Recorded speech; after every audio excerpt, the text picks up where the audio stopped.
Boxing became so special to me because as a kid, I was a constant agitator. Watching my father be so enthused by watching Muhammad Ali fight Joe Frazier, I was really taken by that.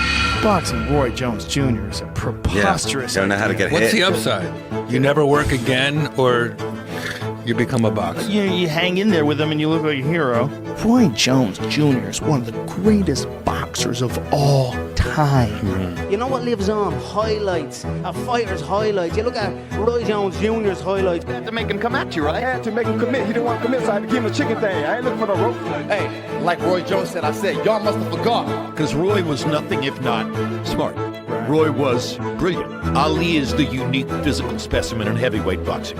Roy is the unique physical specimen in weight class boxing.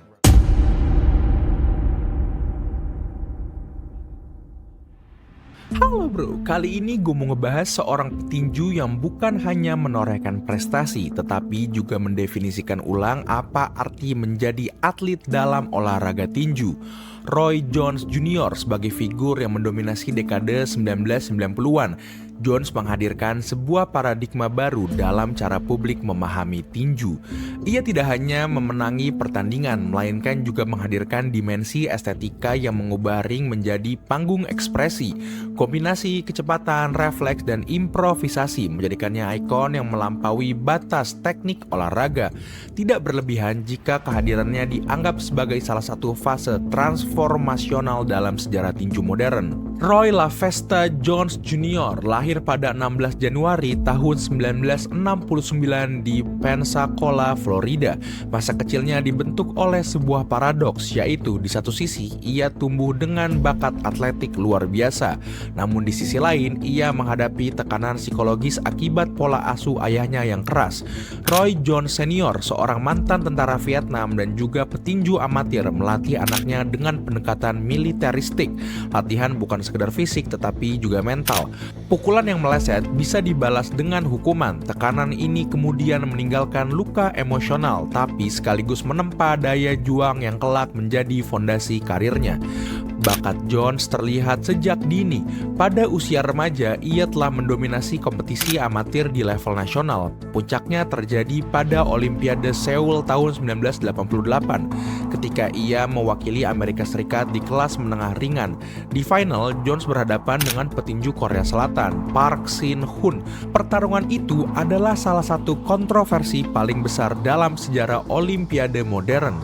Meski Jones mendaratkan 86 pukulan bersih berbanding hanya 32 pukulan dari Park, 3 juri justru memberikan kemenangan pada tuan rumah. Keputusan itu memicu kecaman global dan mempermalukan Komite Olimpiade Internasional. Bahkan Park sendiri sempat meminta maaf secara pribadi kepada Jones setelah pertandingan. Alih-alih menghancurkan karir, tragedi itu justru membentuk narasi heroik. Dunia tinju profesional melihat Jones sebagai korban sistem yang korup sekaligus bakat luar biasa yang tak boleh disia-siakan. Tak lama setelah Olimpiade, ia memutuskan beralih ke profesional pada tahun 1989, membawa serta reputasi sebagai juara tanpa mahkota. Disinilah titik awal transformasi Jones dari seorang remaja Pensacola dengan masa kecil penuh luka menjadi seorang prospek besar yang disorot media internasional. Babak ini bukan hanya fase awal karirnya, tetapi juga cermin dari tema besar dalam hidup Jones, bahwa perjalanan seorang atlet sering kali dibentuk oleh ketidakadilan dan cara ia merespon ketidakadilan itu yang akan menentukan apakah ia sekedar korban atau justru legenda. Ketika Roy Jones Jr. memasuki dunia profesional pada tahun 1989, banyak pihak yang awalnya melihatnya hanya sebagai prospek berbakat dari Florida, bukan sebagai figur revolusioner yang akan mengubah landscape tinju dunia. Namun sejak debutnya melawan Ricky Randall yang berakhir cepat hanya dalam 2 ronde, publik segera menyadari bahwa Jones bukan sekedar petinju dengan catatan kemenangan, melainkan seorang atlet yang membawa dimensi dimensi baru ke dalam olahraga. Cara ia bergerak, cara ia menyerang, hingga cara ia menghindar, semuanya tampak melampaui norma teknis yang diajarkan dalam tinju konvensional. Setiap langkahnya di atas ring menghadirkan sesuatu yang hampir paradoksal. Kecepatan yang seakan-akan membekukan waktu, refleks yang mendahului niat lawan, serta pukulan kombinasi yang tidak hanya efektif tetapi juga memunculkan keterkejutan estetis. Di mata penonton, ia tidak hanya memenangkan pertarungan tetapi mendefinisikan ulang bagaimana kemenangan dapat diperoleh. Dominasi awal Jones menemukan artikulasi yang nyata ketika pada tahun 1993 ia merebut gelar dunia kelas menengah IBF dengan mengalahkan Bernard Hopkins. Pertarungan ini bukan sekedar duel perebutan sabuk, ia menjadi titik ukur historis yang mempertemukan dua jalur besar dalam tinju modern. Hopkins yang kemudian dikenal sebagai salah satu teknisi paling brilian sepanjang masa pada masa itu, dibuat tampak tak berdaya oleh kecepatan dan kreativitas Jones. Statistik pertarungan mengkonfirmasi jarak kualitas yang lebar. Hopkins hanya mampu mendaratkan sebagian kecil pukulannya, sementara Jones tetap produktif walau bertarung dengan gaya yang dianggap tidak ortodoks. Lebih dari sekedar sebuah kemenangan, momen ini menandai lahirnya sebuah fenomena. Seorang petarung yang bukan hanya unggul secara teknik tetapi juga menghadirkan bentuk dominasi yang bersifat hampir teatrikal. Puncak fenomena itu semakin jelas ketika setahun kemudian Jones naik ke kelas super menengah dan menghadapi James Toney. Pertarungan ini sering disebut sebagai masterclass dalam sejarah tinju modern, karena Toney yang kala itu tak terkalahkan dan dipuji sebagai salah satu pound for pound terbaik dibuat terlihat pasif dan kehilangan identitasnya sebagai petarung defensif.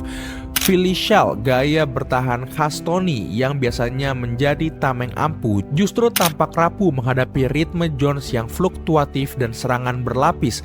Kemenangan mutlak Jones atas Toney bukan hanya peristiwa besar dalam karirnya, tetapi juga simbol dari superioritas atletik yang jarang ditemui dalam olahraga apapun. Di hadapan jutaan penonton, ia tidak sekedar mengalahkan seorang juara, melainkan mendemonstrasikan sebuah jurang eksistensial antara dirinya dan para pesaing. Kisah Jones kemudian berlanjut di kelas berat ringan, di mana ia membangun reputasi sebagai sosok yang seolah kebal terhadap logika pertarungan biasa. Dalam periode hampir 1 dekade, ia menguasai divisi tersebut dengan gaya yang menolak pakem konvensional. Tangan diturunkan hingga bahaya tampak dekat, kepala digerakkan secepat cahaya untuk menghindari pukulan, dan kombinasi serangan dilepaskan dari sudut-sudut yang tak bisa diprediksi. Pertarungan melawan Richard Hall pada tahun 2000 menjadi salah satu ilustrasi paling ikonik. Alih-alih menjadi duel kompetitif, laga tersebut tampak seperti pementasan seni bela diri, di mana Jones mempermainkan lawannya, menampilkan gerakan teatrikal dan sekaligus menunjukkan perbedaan kelas yang begitu ekstrim. Ia tidak hanya menjadi juara, ia menjelma sebagai pertunjukan itu sendiri, sebuah fenomena yang menggabungkan batasan antara olahraga dan seni performatif. Namun pencapaian paling monumental datang pada tahun 2003 ketika Jones naik ke kelas berat untuk menantang John Ruiz, juara bertahan WBA. Secara fisik, langkah ini tampak mustahil. Tubuh natural Jones adalah seorang middleweight, seorang atlet yang terbiasa bertarung di kisaran 160 hingga 175 pon. Untuk menghadapi Ruiz, ia harus naik ke berat hingga hampir 200 pon. Sebuah transformasi yang bagi banyak petinju bisa berarti mengkorbankan kecepatan dan stamina. Dalam sejarah tinju, hal semacam ini nyaris tak pernah berhasil. Dengan Bob Fitzsimmons sebagai satu-satunya referensi seabad sebelumnya. Namun, Jones tidak hanya bertahan di kelas baru itu, ia mendominasi Ruiz dengan kecerdasan taktis, kontrol jarak yang presisi, serta kecepatan tangan yang tetap terjaga meski tubuhnya lebih besar. Pertarungan 12 ronde tersebut bukan hanya kemenangan strategis tetapi sebuah pernyataan tentang fluiditas tubuh manusia, bahwa keterbatasan fisik dapat dinegosiasikan melampaui kombinasi disiplin, genetika luar biasa, dan imajinasi teknis. Pada titik itu, Roy Jones Jr. telah menempatkan dirinya dalam ranah yang melampaui olahraga tinju itu sendiri. Ia tidak lagi sekedar juara dunia, melainkan ikon budaya. Kehadirannya merambah iklan, media populer, hingga musik rap yang ia produksi sendiri, menjadikannya representasi dari figur superhuman yang seolah berada di atas realitas. Bagi banyak orang, menyaksikan Jones di era keemasan sama seperti menyaksikan eksperimen saintifik tentang batas tubuh manusia yang dijalankan dalam format gladiator modern. Ia menjalani simbol bahwa dalam tinju seperti juga dalam seni dan filsafat selalu ada ruang untuk menembus norma, selalu ada kemungkinan untuk melampaui yang dianggapnya mustahil. Dalam dunia tinju ada aturan-aturan yang tak tertulis diwariskan turun-menurun. Jaga dagu dengan tangan kiri, lindungi rahang dengan tangan kanan, bergerak dengan jab untuk membuka kombinasi, dan jangan pernah menurunkan guard ketika berhadapan dengan lawan selevel. Roy Jones Jr. justru dikenal karena mengabaikan seluruh pakem itu. Ia menurunkan tangan seolah meremehkan ancaman, memamerkan refleks dengan menundukkan kepala hanya beberapa sentimeter dari pukulan lawan, lalu membalas dengan hook atau straight yang datang dari sudut yang tak terduga. Banyak pelatih klasik menyebut gaya ini sebagai kesalahan fatal, namun pada Roy gaya itu berubah menjadi senjata mematikan. Keunikan Jones terletak pada bagaimana ia menggunakan insting dan refleks alami sebagai fondasi utama, bukan teknik fundamental yang diajarkan di gym. Jika mayoritas petinju berusaha membangun pertahanan rapat agar tidak tersentuh, Jones justru menantang lawan untuk mencoba menyentuhnya. Dalam banyak pertarungan, ia bergerak dengan ritme yang tampak tak masuk akal. Kadang melompat masuk ke jarak dekat, kadang menarik keluar dengan langkah zigzag yang sulit dibaca. Kombinasinya dilepaskan dengan kecepatan hampir mustahil.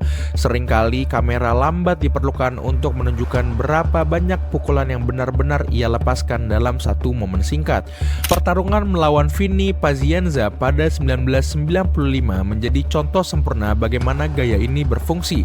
Di ronde keempat, Jones melepaskan kombinasi lebih dari 7 pukulan berturut-turut dalam tempo kurang dari 3 detik. Sementara Vinny tidak mampu merespon sama sekali.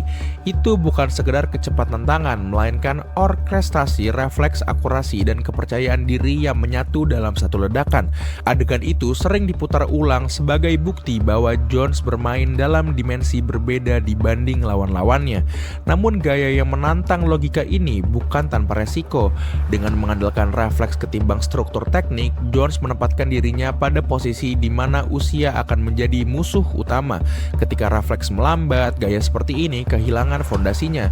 Meski demikian, di masa puncaknya, gaya alien inilah yang membuat Jones hampir tak tersentuh. Para komentator sering menyebutnya sebagai petinju yang bermain di mode video game, seolah hukum fisika berlaku berbeda untuknya. Lebih dari sekedar gaya bertarung, apa yang diperlihatkan Roy Jones Jr. adalah bentuk seni. Ia mengubah tinju dari olahraga yang kaku menjadi pertunjukan teatrikal penuh improvisasi. Penonton datang bukan hanya untuk melihat siapa yang menang, tetapi untuk menyaksikan sesuatu yang tampak mustahil dilakukan manusia biasa. Dengan itu, Jones bukan sekedar petinju juara dunia, melainkan performer yang menempatkan dirinya di luar kategori konvensional.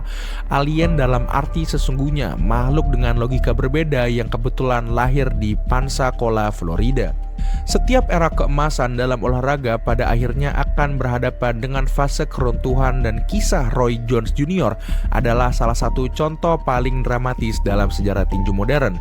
Setelah puncak prestasi monumental pada tahun 2003 ketika ia berhasil menaklukkan John Ruiz di kelas berat dan menorehkan sejarah sebagai juara dunia dari kelas menengah hingga kelas berat, publik percaya bahwa Jones akan menutup karirnya dengan tahta abadi. Namun keputusan-keputusan setelah kemenangan itu justru membuka jalan menuju kejatuhan yang tidak hanya mengejutkan tetapi juga tragis. Masalah bermula dari tubuhnya sendiri. Untuk mengalahkan Ruiz, Jones menaikkan berat badan hingga mendekati 200 pound, sesuatu yang jauh dari bobot alaminya sebagai petinju kelas menengah. Keputusan untuk turun kembali ke kelas berat ringan berarti ia harus menurunkan hampir 25 pound dalam waktu singkat. Secara fisiologis, perubahan ekstrem ini mempengaruhi kinerja sistem kardiovaskular, memperlambat pemulihan otot, serta mengurangi daya tahan refleks yang selama ini menjadi fondasi dari gaya bertarungnya. Apa yang sebelumnya tampak seperti keunggulan alien, refleks kilat, kecepatan tangan luar biasa, dan insting defensif intuitif perlahan kehilangan ketajamannya. Konsekuensi dari penurunan performa itu terlihat jelas ketika Jones bertemu Antonio Tarver pada 2004. Pertarungan pertama memang dimenangkan Jones dengan pukulan tipis, tapi hasil itu sudah menjadi sinyal bahwa ia tidak lagi mendominasi seperti dulu. Pada laga ulang, realitas yang selama ini ditolak publik akhirnya terwujud. Di ronde kedua, Tarver melepaskan pukulan kiri telak ke rahang Jones, menjatuhkannya untuk pertama kalinya dalam karir profesional. Dunia yang terbiasa melihat Jones sebagai sosok yang tak tersentuh tiba-tiba dipaksa menonton ia tergeletak di kanvas. Momen itu bukan hanya sebuah kekalahan, melainkan pergeseran paradigma. Jika sebelumnya Jones dianggap melampaui logika manusia biasa, kini ia terlihat sama rapuhnya dengan petinju lain. Tragedi itu semakin mendalam ketika Jones menghadapi Glenn Johnson pada 2004. Johnson bukanlah nama besar dengan reputasi legendaris, melainkan representasi dari petinju pekerja keras yang mengandalkan disiplin dan daya tahan. Namun justru ia yang berhasil memukul KO Jones dengan cara brutal di ronde ke-9. Jika kekalahan dari Tarver bisa dianggap sebagai duel melawan sesama elit, maka tumbangnya Jones di tangan Johnson menandai runtuhnya aura mitos yang selama ini melindunginya. Dua kekalahan KO berturut-turut tidak hanya merusak rekor tetapi juga meruntuhkan psikologi, baik bagi Jones sendiri maupun bagi penggemar yang selama ini menempatkannya di atas tahta yang nyaris ilahi. Sejak itu, Jones tidak pernah benar-benar kembali ke bentuk terbaiknya. Ia masih bertanding mengkoleksi kemenangan melawan lawan kelas menengah ke bawah, tetapi keunggulan absolut yang dulu melekat padanya lenyap. Pertarungan melawan Joel Calzaghe pada tahun 2008 menjadi penegasan dari perbedaan antara bayangan kejayaan dan realitas masa kini. Jika di era 1990-an Jones mampu mempermainkan lawan dengan kecepatan dan improvisasi, melawan Calzaghe ia terlihat kaku, pasif dan hanya sesekali memperlihatkan kilasan kehebatan lamanya. Pada titik ini, kehadiran Jones di ring lebih banyak bernuansa melankolis, seolah penonton menyaksikan seorang raja yang enggan turun dari singgasana meski mahkota sudah terlepas. Keputusan untuk terus bertarung hingga usia mendekati 50 tahun memperpanjang daftar kekalahannya, menodai citra yang dulu begitu murni. Namun di balik itu terdapat pelajaran penting. Gaya bertarung Jones yang sangat bergantung pada refleks, kecepatan tangan dan insting atletik ternyata tidak memiliki fondasi teknik yang bisa menopang ketika tubuhnya menua. Berbeda dengan petinju teknis seperti Bernard Hopkins yang mampu beradaptasi dengan usia lewat efisiensi strategi, Jones terperangkap oleh keterbatasan biologis. Ketika refleks memudar, gaya alien yang dulu membuatnya unik berubah menjadi celah yang terekspos. Kejatuhan Roy Jones Jr. dengan demikian bukan sekedar kisah tentang seorang juara yang kalah, tetapi sebuah tragedi yang memperlihatkan bagaimana mitos bisa runtuh begitu cepat ketika diuji oleh hukum alam. Dari Tarver hingga Johnson, dunia tinju menyaksikan transformasi dari manusia super menjadi manusia biasa. Namun justru disitulah letak paradoks warisannya. Jones pernah membuat orang percaya bahwa ia kebal terhadap waktu, dan ketika akhirnya waktu mengalahkannya, ia memberi pelajaran abadi bahwa bahkan yang terbesar sekalipun tidak bisa melawan gravitasi usia. Kisah Roy Jones Jr. adalah paradoks yang indah sekaligus menyakitkan. Ia pernah dipuja sebagai dewa ring, lalu perlahan ditelanjangi oleh waktu hingga terlihat rapuh seperti manusia lain. Namun justru dari kontras antara kejayaan dan kejatuhan itulah warisan sejati Jones lahir. Ia bukan sekedar deretan angka kemenangan dan kekalahan, melainkan simbol tentang bagaimana tinju bisa melampaui batas olahraga dan menjadi cermin dari kreativitas manusia.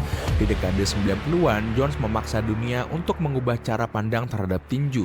Kecepatan tangannya, refleks yang hampir supernatural, serta cara ia menari di atas ring menciptakan estetika baru dalam olahraga. Pertarungan bukan lagi sekedar adu pukul, tetapi sebuah panggung seni di mana improvisasi, insting, dan kepercayaan diri menyatu dalam satu pertunjukan. Tak heran jika Boxing Writers Association of America menobatkannya sebagai Fighter of the Decade untuk era 90-an. Sebuah pengakuan yang menegaskan dominasinya tidak hanya dalam catatan prestasi, tetapi juga dalam imajinasi publik. Pengaruh Jones terasa hingga jauh melampaui masanya. Floyd Mayweather Jr. yang dikenal dengan prestasi sempurna dan Vasily Lomachenko yang mengusung gaya unorthodox penuh sudut aneh sama berdiri di atas fondasi yang Jones letakkan. Ia membuka jalan bagi generasi baru untuk menantang ortodoksi, membuktikan bahwa tinju tidak harus kaku mengikuti manual, melainkan bisa diinterpretasikan sesuai keunikan fisik dan psikologi setiap petarung. Dengan kata lain, Jones menggeser paradigma. Ring bukan sekedar arena kompetisi, melainkan kanvas ekspresi. Warisan itu tidak hanya terbatas di ring. Jones sadar bahwa menjadi atlet modern berarti juga menjadi figur budaya populer.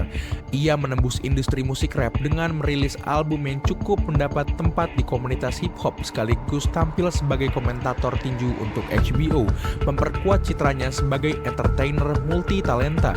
Dalam hal ini, ia sejalan dengan Muhammad Ali yang menjadikan karisma di luar ring sebagai bagian dari warisan, atau Allen Iverson di NBA yang membarukan olahraga dengan ekspresi budaya jalanan. Jones membuktikan bahwa petinju tidak harus terkungkung dalam ring. Ia bisa menjadi simbol gaya hidup, seni, dan bahkan identitas komunitas. Namun di balik itu, semua ada sisi tragis yang tak bisa dihapus dari narasinya. Keputusannya untuk terus bertarung hingga usia hampir setengah abad menambah catatan kekalahan yang membuat sebagian olahraga mengenangnya lebih banyak dari sisi rapuh, bukan puncak kejayaannya. Generasi muda mungkin lebih akrab dengan bayangan Jones yang dijatuhkan Tarver dan Johnson ketimbang sosok Jones yang mempermalukan James Toney atau mendominasi Bernard Hopkins. Fenomena ini menunjukkan 5 warisan atletik, betapa masa tua yang terlalu panjang bisa mengaburkan cahaya gemilang masa muda. Meski demikian, ketika menutup buku tentang Roy Jones Jr., kesimpulannya tetap sama, yaitu dia tidak terbantahkan. Ia mengangkat standar tentang apa yang mungkin dilakukan tubuh manusia. Ia meruntuhkan batasan imajinasi tentang gaya bertinju, dan ia meninggalkan momen-momen ikonik yang tak akan pudar dari sejarah olahraga. Ia adalah representasi dari mitos yang hidup sebentar lalu hancur di tangan waktu, tetapi tetap abadi dalam ingatan kolektif. Roy Jones Jr. pada akhirnya adalah simbol kontradiksi, seorang manusia setengah dewa yang pernah membuat dunia percaya bahwa keabadian itu nyata, sekaligus pengingat pahit bahwa tidak ada dewa yang bisa selamanya melawan gravitasi waktu. Itulah sebabnya hingga kini namanya masih disebut dengan nada kagum sebagai legenda yang tidak hanya memenangkan pertarungan tetapi juga mengubah wajah tinju selamanya. Roy Jones Jr. pernah berdiri di puncak ring sebagai sosok yang tampak mustahil untuk disentuh. Seorang petinju dengan kecepatan, refleks, dan improvisasi membuat dunia percaya bahwa ada manusia yang bermain di level di luar kewajaran. Pada dekade 90-an, ia bukan hanya juara dunia tetapi ikon yang menjelma jadi representasi keanggunan sekaligus arogansi atletik. Ia mematahkan batasan-batasan tubuh, melintas divisi demi divisi, hingga menaklukkan kelas berat yang secara historis mustahil diraih oleh seorang mantan middleweight. Dalam periode itu, Jones tidak sekedar menantang logika tinju, ia menantang logika manusia itu sendiri. Namun waktu yang tak pernah kompromi perlahan merenggut keistimewaan itu. Ketika refleks melambat, gaya yang selama ini menjadi keajaibannya berubah menjadi kelemahan. Kekalahan dari Antonio Tarver dan Glenn Johnson bukan hanya mengakhiri sebuah era, tetapi juga membongkar mitos yang selama ini melingkupi dirinya. Dunia akhirnya diingatkan bahwa di balik ilusi keabadian, Jones tetaplah manusia dengan keterbatasan biologis. Justru di titik rapuh itulah narasi Roy Jones Jr. menemukan makna terdalamnya. Ia bukan sekedar kisah tentang kejayaan spektakuler, melainkan juga tragedi tentang bagaimana mitos bertabrakan dengan realitas. Warisan Jones terletak pada paradoks itu. Ia adalah dewa sekaligus manusia, simbol kesempurnaan, sementara yang pada akhirnya tunduk pada hukum waktu. Bagi sejarah tinju, Roy Jones Jr. akan selalu dikenang bukan hanya karena sabuk juara yang ia koleksi atau nama-nama besar yang ia kalahkan, tapi karena ia mengubah cara orang memandang olahraga ini. Ia membuat tinju tampil sebagai seni, sebagai panggung di mana seorang individu bisa memperlihatkan kreativitas, imajinasi, dan kebebasan yang melampaui aturan baku. Sekalipun akhir karirnya dipenuhi kekalahan, aura masa kejayaannya tetap abadi diingatan. Gerakan-gerakan yang seperti menari, kombinasi yang seperti ledakan, dan tetapan penuh keyakinan bahwa ia sedang menulis bab baru dalam sejarah manusia. manusia. Pada akhirnya, kisah Roy Jones Jr. adalah cermin bagi kita semua. Ia mengajarkan bahwa manusia bisa mencapai titik yang mendekati keabadian, tetapi juga bahwa keabadian itu hanya ilusi. Yang tersisa hanyalah jejak-jejak yang dalam kasus Jones akan selalu dianggap sebagai salah satu yang paling indah dan paling kompleks dalam sejarah olahraga tinju. Nah, udah segitu aja buat video ini. Terima kasih banyak udah nonton. Jangan lupa like, comment, dan subscribe.